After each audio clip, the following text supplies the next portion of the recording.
Hadirin saudara-saudara, hari ini merupakan hari Lebaran. Lebaran dari kalimat lebar. Semuanya senyum lebar. Nggak ada yang sedih, nggak ada yang kesel, nggak ada yang dongkol. Semuanya bergembira.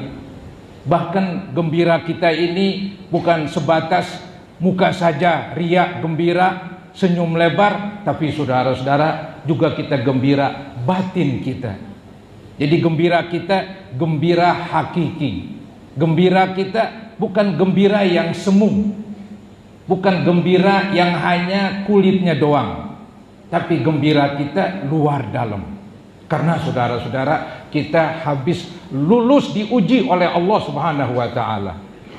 Siapa yang gak senang kalau diuji kemudian lulus, naik kelas, mendapat piala, mendapat sertifikat? Pasti saudara-saudara semua orang gembira, semua orang senyum karena lulus dari ujian tersebut. Inilah hari raya Idul Fitri, hari raya gembira bagi umat Islam.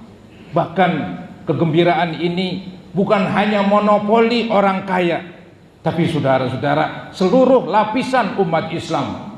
Walaupun kehidupan mereka sederhana, boleh jadi karena sederhana dirundung kesedihan. Tidak, saudara-saudara, hari raya Idul Fitri, hari gembira, semuanya senang, semuanya senyum lebar. Maka dari itu dalam bahasa kita disebut lebaran. Boleh jadi dari kalimat lebar, supaya menunjukkan bahwa di hari raya Idul Fitri ini hari girang, hari senyum yang lebar. Saudara-saudara, untuk kelengkapan kegembiraan umat Islam, khususnya bagi kaum lemah, mereka diberikan santunan, mereka diberikan yaitu zakat fitrah. Saudara-saudara, ini tidak lain untuk mendukung, menopang kegembiraan.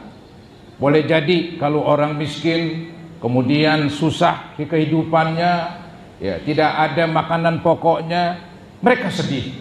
Tapi dengan adanya zakat fitrah ini yang diwajibkan oleh Allah dan Rasulnya, maka semuanya gembira. Ada hadis Nabi yang berbunyi, agnuhum anit tawafi fi hadzal yaum. Cukupkanlah orang-orang miskin ini dengan makanan pokok, khususnya jangan sampai mereka berkeliling ke sana kemari. Itu saudara-saudara semacam yaitu dorongan supaya semua lapisan umat Islam girang, semua lapisan umat Islam bergembira, gak ada yang sedih.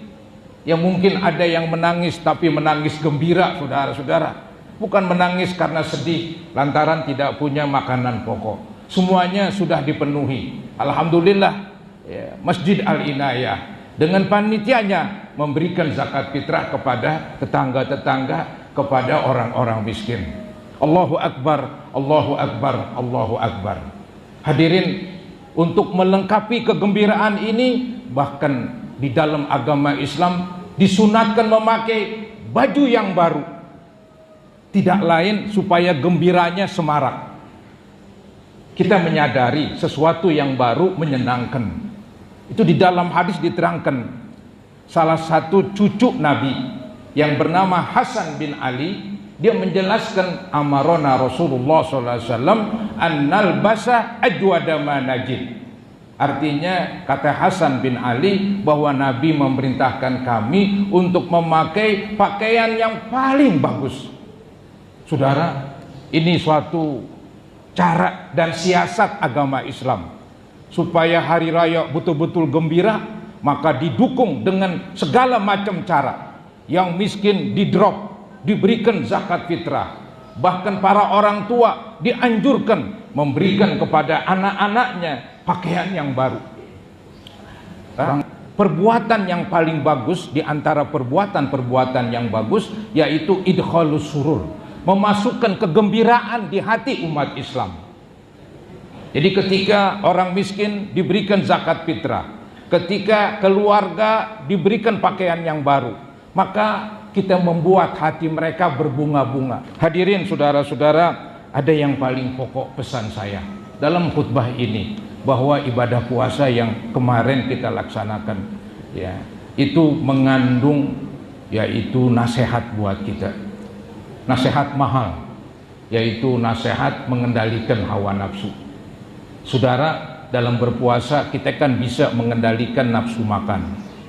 Ya, kita dari kecil biasa makan, nafsu terhadap makan, nafsu terhadap minum, tapi toh kita bisa jalanin, kita tahan, kita kendalikan nafsu itu dari subuh sampai maghrib, bukan sehari 2 hari tapi full 1 bulan. Itu bisa, saudara-saudara, dan ini nyata bisa kita lalui ya.